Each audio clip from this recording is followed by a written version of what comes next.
황인훈, 이 인물이 지난주에 미국 증시는 물론이고 우리나라 증시에 대해서 엄청나게 큰 영향을 끼쳤습니다.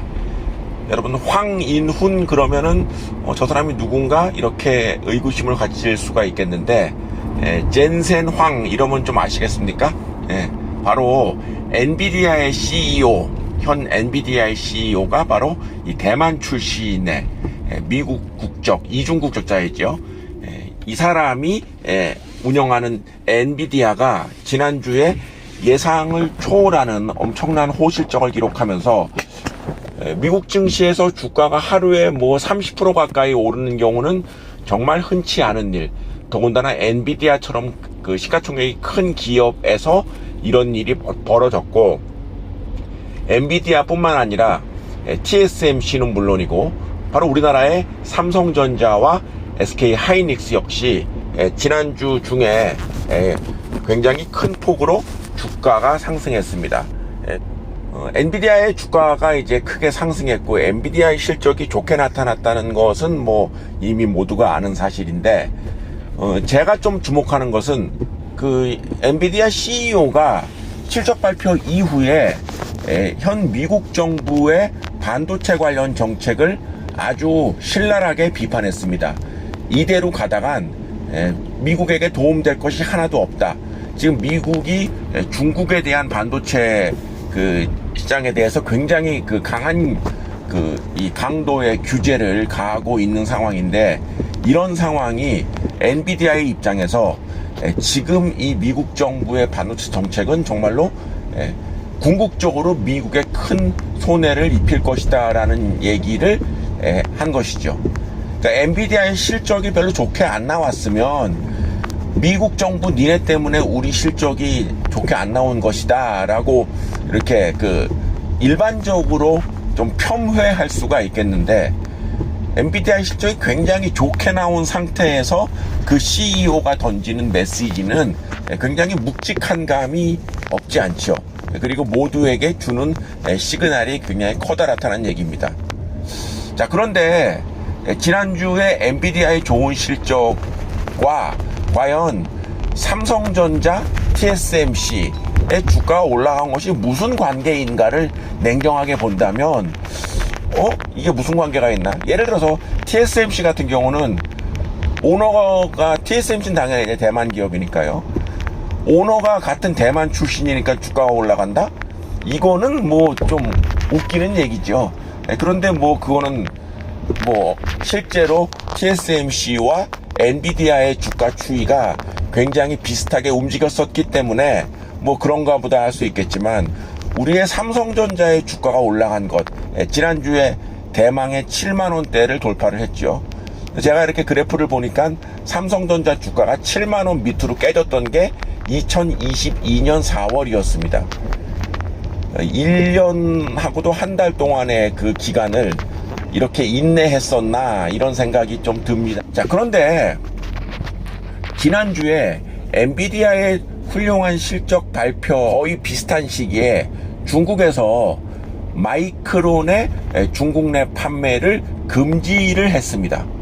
마이크론은 삼성전자와 SK 하이닉스에 이어서 중국 내에서 D램 판매를 세 번째로 많이 하는 그런 기업이고, 중국 내의 판매 규모가 33억 달러에 이릅니다. 우리 돈으로 치면은 이게 한 그 4조 원 정도가 되는 것이죠. 그러니까 이거를 중국에서 이제 마이크론 제품 안 써, 니네 못 팔아, 이렇게 얘기를 이제 했던 것. 그리고 때마침 엔비디아의 CEO가 미국의 반도체 정책을 크게 비난한 것, 그리고 삼성전자의 주가가 상승한 것을 생각을 해보니까, 이게 이유가 있겠구나라는 생각이 듭니다. 지금부터 제 동영상을 한번 찬찬히 들어보시고 구독과 좋아요를 눌러주시고 제 동영상에 동감하신다면 삼성전자의 주식을 조금 더 매수를 하시거나, 아니면 기존에 보유하신 분들은 안심을 해도 되지 않을까라고 생각을 합니다. 저는 늘 결론을 미리 말씀드립니다만 말입니다. 자, 엔비디아 CEO가 미국 정부를 비난한 것에 대해서 적지 않은 이 댓글이나 반응들이 역시 저 사람은 대만 출신이고 그리고 중국과 가까운 사람이기 때문에 역시 중국 사람이기 때문에 궁극적으로 미국 정부에 대해서 반대하는 거야. 뭐 그럴 줄 알았어. 이렇게 반응을 할 수가 있습니다. 그런데 여러분 지난 2023년 5월에 나왔던 얘기 중에 굉장히 눈에 거슬리는 상식적으로 저런 말을 왜 할까 싶은 얘기가 두 가지가 있습니다. 첫 번째, 중국이 만약에 대만을 침공한다면 TSMC를 폭파시켜야 된다. 이 얘기를 미국에서 했었습니다. 제가 이 뉴스를 보면서 저거는 좀 해도 너무한 것이 아닌가라는 생각이 들었습니다. 왜냐하면 뭐 중국은 절대로 대만을 침공하지는 않습니다. 이거는 뭐 관련 동영상은 여러 가지로 언급을 오랜 기간 해왔기 때문에 자신할 수 있습니다만, 아주 만약에 중국이 대만을 침공한다고 해서 왜 미국이 TSMC의 공장을 폭발을 시키나요? TSMC가 그만큼 중요한 생산 설비이기 때문에 그렇긴 합니다만, 이거는 그야말로 내정 간섭을 넘어서 망언이죠, 망언.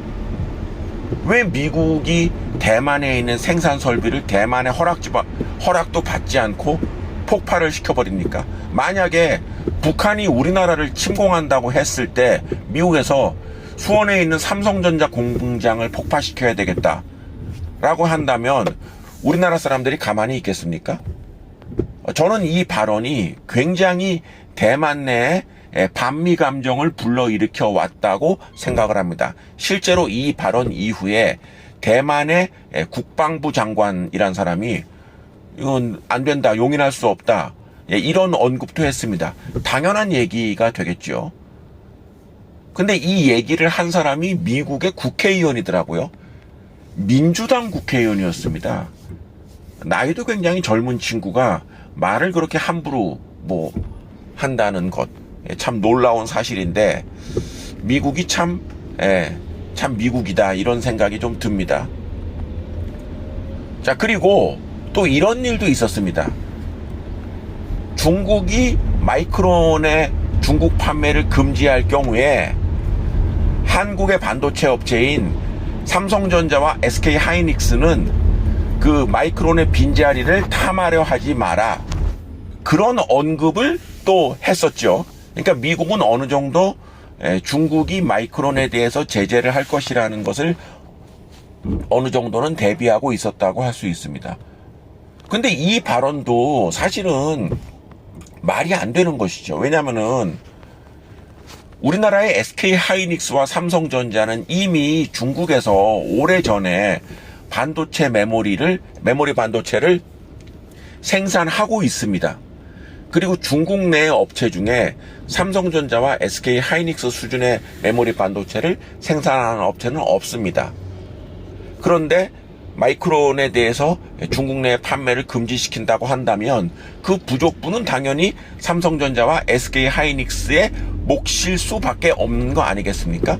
그런데 그거를 갖다가 한국이 저희를 대체하지 마라, 이런 언급도 누가 했냐면은 역시 또 미국의 이제 하원 의원인데, 이 사람은 또 공화당 소속이더라고요.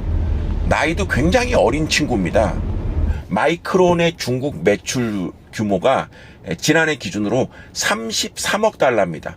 33억 달러는 우리 원화로 4조 원 정도가 조금 넘죠. 4조 원이라고 하겠습니다.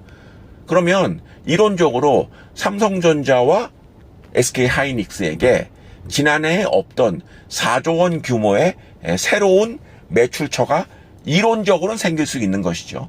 그래서 둘이가 그걸 나눈다. 그러면 한 회사당 2조 원의 매출 증가의 요인이 발생을 하는 것입니다.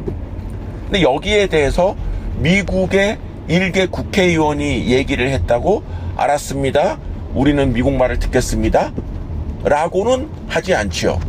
다행인지 우리 지금 이거에 관련해서 우리나라 정부가 미국 말에 고려를 하기로 했다, 이런 식의 그 외신 보도가 있었지만 지금 현재 그 우리나라 산자부에서는 아니다라고 부인을 했고 어떠한 조치도 취하지 않고 있다. 그러니까 뭐 미국 말에 이렇게 호응하지 않고 있다. 이런 언급을 했었습니다. 그리고 지난 주말에는 미국에서 중국의 상무부 장관과 우리나라의 무역 대표가 중국에서 서로 만나서 양국 간에 그야말로 이례적인 얘기를 했지요. 이례적인 얘기를 뭐 협력을 강화하겠다 이런 얘기를 했습니다. 여전히 중국이 우리나라 최대의 무역 상대국입니다.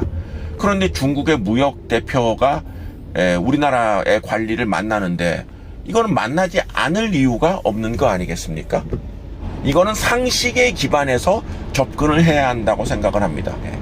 마이크론의 대중국 제재는 우리 삼성전자와 SK하이닉스에게 호재다 라는 식으로 접근을 해도 무리가 없다라는 것. 그래서 삼성전자와 SK하이닉스의 주가가 엔비디아의 실적 때문에 오른 이유도 있습니다만 마이크론이 잃어버릴 중국 시장에 대한 반사이익이다. 이렇게 접근하는 것이 현명한 그리고 아주 심플한 태도이기도 합니다. 삼성전자와 SK하이닉스가 마이크론 목까지 차지를 한다는 것은 상식적인 접근 그리고 여기에 큰 부작용이 없을 접근이라고 할 수 있습니다.